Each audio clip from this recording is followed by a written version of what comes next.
Hola, soy Juan Luis Arzuaga y soy un paleontólogo, que es una profesión que estudia la vida en el pasado. No estudiamos a los muertos, como cree mucha gente, sino que estudiamos a los vivos que poblaron en otro tiempo, en otra época, en el pasado, la Tierra y que son nuestros antepasados. Voy a hacer un repaso necesariamente rápido a 6 millones de años de evolución humana, destacando lo que podríamos llamar los grandes momentos estelares de nuestra historia evolutiva, es decir, las grandes transiciones evolutivas, los cambios más importantes que se han producido, los grandes pasos, las zancadas que hemos dado en la evolución humana y que han producido transformaciones importantes. Empezamos con esta imagen, que es una imagen compleja en la que vemos un árbol de la evolución humana y de nuestros parientes más cercanos. Aquí vemos que los humanos estamos emparentados con los chimpancés, con los que tenemos una diferencia muy pequeña en términos genéticos, un 1% o algo así, nuestros genes son diferentes, el resto es igual. Luego tenemos unos antepasados un poco más alejados, pero no mucho más, que son los gorilas. Con los gorilas y con los chimpancés nosotros formamos un grupo de grandes simios, de los que nos incluimos también nosotros, que son africanos. Así que pertenecemos al grupo de los grandes simios africanos y esto es lo primero que hay que decir. La imagen que tenemos a la izquierda es la de un esqueleto que se encontró en Etiopía hace 4,4 millones de años, esa es su antigüedad, quiero decir, porque el descubrimiento se produjo en el año 1994 y además tuve el privilegio de asistir a este descubrimiento, porque yo estaba entonces en el país de los Afar cuando apareció este esqueleto, al que se le ha puesto, como se suele hacer en paleontología, se le ha puesto un mote, y ese mote es el de Ardi, porque el nombre de la especie que se creó a partir de este esqueleto y otros restos es Ardipithecus ramidus. Bueno, como podemos ver en la imagen de la izquierda, que es una reconstrucción de este esqueleto, tiene Ardi, que era una hembra de su especie, un aspecto muy simiesco, un aspecto muy primitivo. Si nos fijamos sobre todo en las manos, verán que son unas manos muy largas, unos brazos muy largos, y hay que prestar atención a la forma de los pies porque podemos apreciar que el dedo gordo del pie es más corto que los otros y está separado. Así que Ardi y los ardipithecos no eran unos bípedos completos como lo somos nosotros y como lo fueron los siguientes homínidos, los siguientes personajes, los siguientes protagonistas de nuestra historia, que son los australopithecos, que son unos antepasados también africanos, que vivieron entre hace 4 millones de años y hace 2 millones de años y que podemos ver representados en la escena a la derecha. Eran ya unos bípedos mucho más competentes, eran unos bípedos de un tipo de marcha y locomoción muy similar a la nuestra, aunque todavía eran de pequeña estatura. Medía mucho menos que un ser humano actual. Las hembras, que eran más pequeñas que los machos, mucho más pequeñas, podían medir 1 metro o algo así, los machos algo más, pero en todo caso los australopithecos eran de corta estatura. En algún momento de nuestra evolución se produjo un gran cambio, que ahora veremos, que prácticamente duplicó el tamaño del cuerpo y el tamaño del cerebro. Con esta imagen lo que quiero decir es que los chimpancés que vemos en esta imagen, son parientes nuestros, son parientes muy cercanos, pero no son nuestros antepasados. Es decir, que no descendemos de ellos, estamos emparentados con ellos del mismo modo que nadie desciende de su hermano, sino que tiene unos padres en común con él. Y de todas formas, los chimpancés, aunque no sean exactamente iguales a nuestros antepasados, son el mejor análogo viviente que tenemos, la especie, que podemos estudiar y observar en la naturaleza y en cautividad para imaginar algunos aspectos de la biología y de las capacidades también mentales, cognitivas de nuestros antepasados. Como se puede ver en la imagen de este cráneo que tenemos ahí, los chimpancés tienen grandes caninos y esa es una característica habitual que se encuentra en el resto de los primates y que en nosotros no existe porque nuestros caninos son mucho más pequeños. Es un rasgo característico de nuestra especie y de nuestros antepasados, de lo más notable y que siempre ha llamado mucho la atención. De manera que aquí empezamos ya con el primer enigma, con el primer gran problema de nuestra evolución, que sería por qué se redujo el tamaño de nuestros caninos, un problema que ya le inquietaba al propio Darwin y que todavía no ha encontrado una respuesta completamente satisfactoria. Hay muchísimas cosas de nuestra evolución que aún desconocemos. Bueno, en algún momento de nuestra historia evolutiva, hace aproximadamente 2,5 millones de años, estos australopitecos,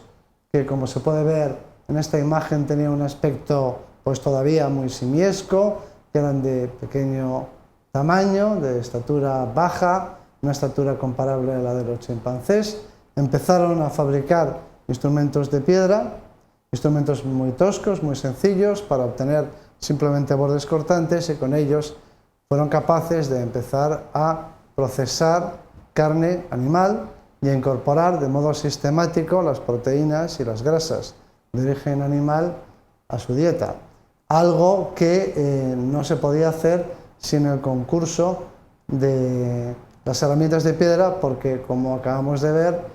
estos antepasados nuestros habían perdido ya los grandes caninos que les habrían podido permitir desgarrar y cortar la carne.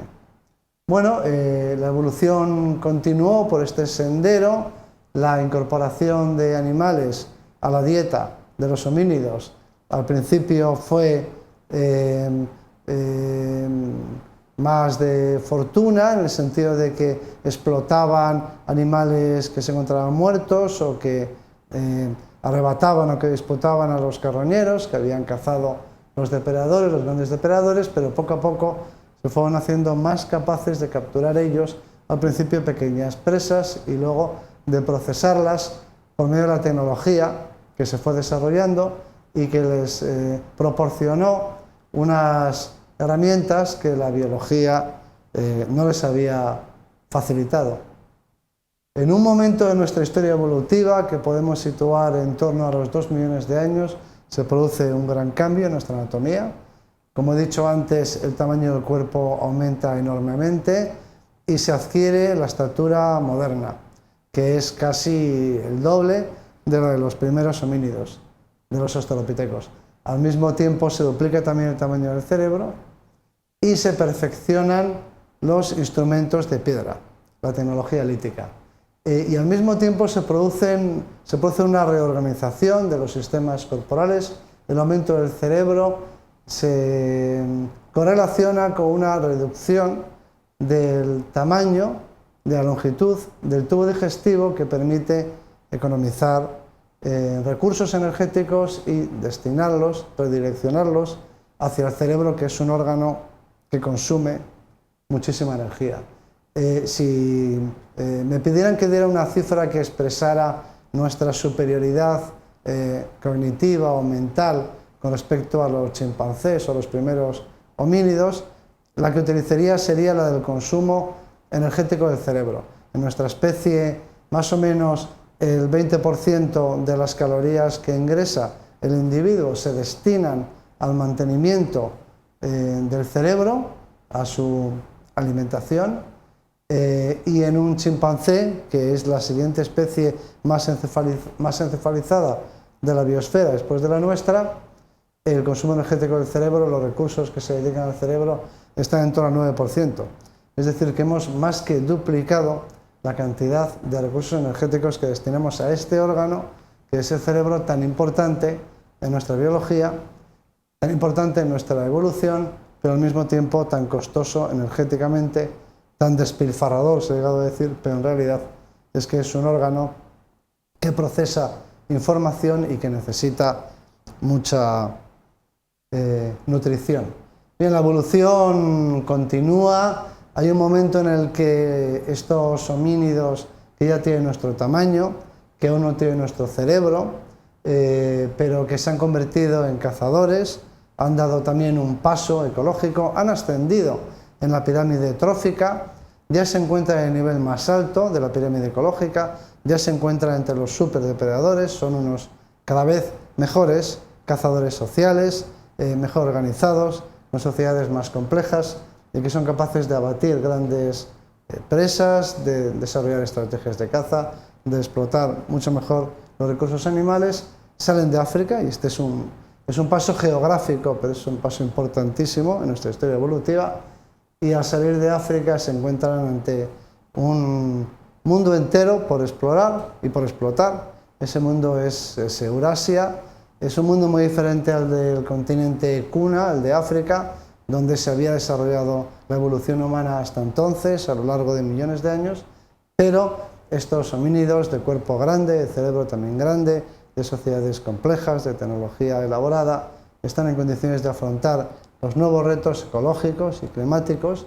que se encuentran al salir de África y de superarlos. Y así es como pueblan Eurasia. Tenemos los fósiles humanos más antiguos de Europa en el yacimiento de Atapuerca, en uno de los yacimientos de Atapuerca, una cueva llamada la Sima del Elefante, donde se han recuperado fósiles humanos de hace 1,25 millones de años. Y es probable que la llegada de los humanos a Europa fuera aún anterior.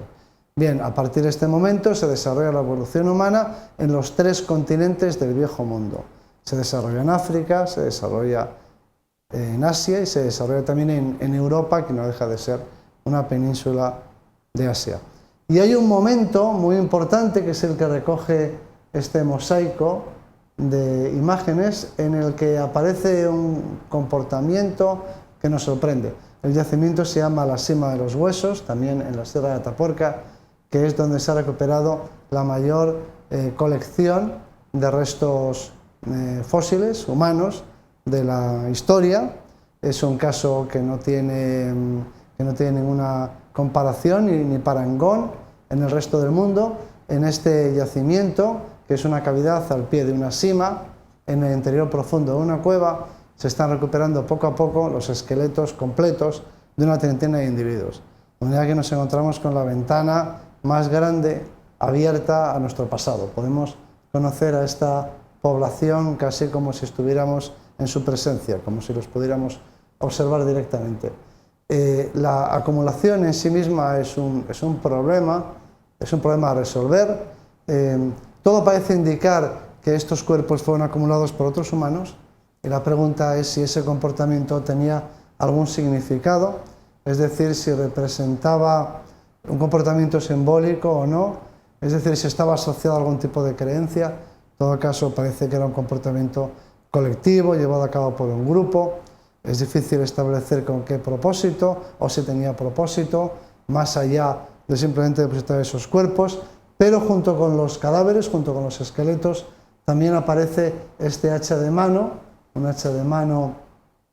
bellamente tallada, además en un material, en una cuarcita de hermosos colores, y que podría interpretarse como parte de algún tipo de ceremonia, o por lo menos de comportamiento que podríamos ya calificar de ritual. En todo caso, esta diapositiva nos plantea el otro gran momento de la evolución humana, que es la aparición de la mente consciente, de la mente simbólica, de la mente lingüística, la aparición del rito, de la espiritualidad, de la ceremonia, del adorno, más adelante también del arte. Aquí tenemos una imagen muy divertida de un neandertal, que es una especie humana que aparece después de los fósiles de Atapuerca en Europa, y que también se extiende por Asia, llega hasta Asia Central y por el Oriente Próximo igualmente, y es una especie que tiene características claramente diferentes de las nuestras. Aquí se ha representado un neandertal, como sería su aspecto, en fin, vestido de ejecutivo, y lo que se pretendía con esta imagen es demostrar que no eran tan diferentes. Sin embargo, yo creo que sí que eran muy diferentes, tanto físicamente como seguramente mentalmente, porque mientras que los neandertales evolucionaban en Europa, en África aparecía este personaje, que es la Eva mitocondrial, que responde a un estudio genético y que simplemente personifica a uno de nuestros antepasados africanos, de la población que dio origen a la especie Homo sapiens. Es una especie de madre universal, aunque en realidad no descendemos de una sola mujer, sino de las diferentes mujeres y hombres de una población africana, eso sí, una población de pequeño tamaño que vivió en ese continente hace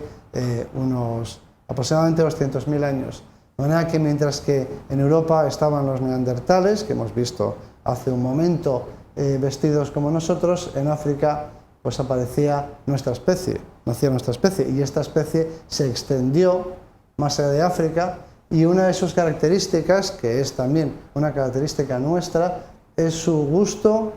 su amor o su pasión, su necesidad por el adorno. Mientras que en los yacimientos de las otras especies de homínidos no se encuentran objetos de adorno,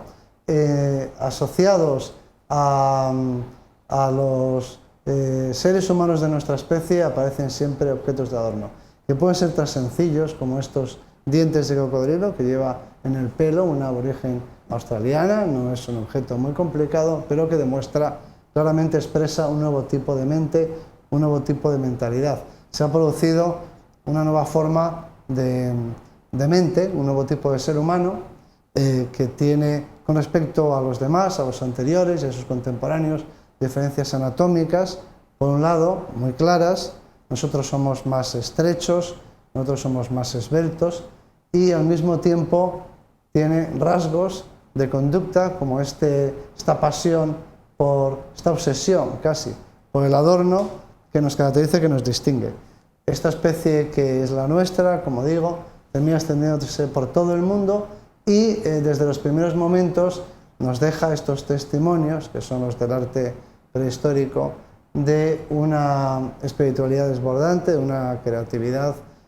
sin precedentes en la historia de la evolución humana. De manera que podemos decir que estamos ante un tipo nuevo de materia en la historia del universo. Una materia que podríamos calificar de consciente y de simbólica, también de artística o de mágica, como se prefiera. Bien, la evolución ya no continúa mucho más. A partir de la aparición de esta especie no ha surgido ninguna otra. Nuestra propia especie, el Homo sapiens, por supuesto, ha cambiado en los últimos 200.000 años. Eso es lo que se conoce como microevolución, pero sin dar lugar a la aparición de una nueva especie. No ha habido un gran cambio biológico desde entonces, no un cambio a gran escala a nivel de especie, pero se ha producido en los últimos 10.000 años, 11.000 años, un cambio que no es de tipo biológico, sino de tipo tecnológico y económico. Y es la aparición de la agricultura y de la ganadería. Eso no supone la aparición de una nueva especie, pero sí supone una revolución completa en la economía de la especie que acabará por transformar todo el planeta. Se pasa de una economía de obtención del alimento, de extracción del alimento por medio de la caza y de la recolección de la naturaleza. Es la naturaleza la que produce el sustento y el hombre simplemente lo recoge los frutos de la naturaleza, a una economía en la que el alimento es producido por los propios seres humanos, que ponen en cultivo terrenos que antes eran salvajes o silvestres y que abre claros en los bosques para apacentar los ganados. Bien, esta economía al principio aparece tímidamente, le llamamos neolítico, pero luego es una economía que se va imponiendo, se va extendiendo, y esencialmente nosotros pertenecemos a esta economía y somos herederos de esta revolución económica que representa el neolítico y que ha transformado al planeta. Y esa es la situación en la que nos encontramos, y creo que estaría bien que un paleontólogo terminase su repaso, su recorrido por la historia de la humanidad mirando hacia el futuro, no solo hacia el pasado, y recordando o reflexionando sobre el reto al que nos enfrentamos los seres humanos que habitamos este planeta en la actualidad. Como consecuencia de esta revolución económica y tecnológica hemos aumentado nuestra población de forma exorbitante, ocupamos todo el planeta, hemos transformado la naturaleza y corremos peligro de ser víctimas de nuestro propio éxito.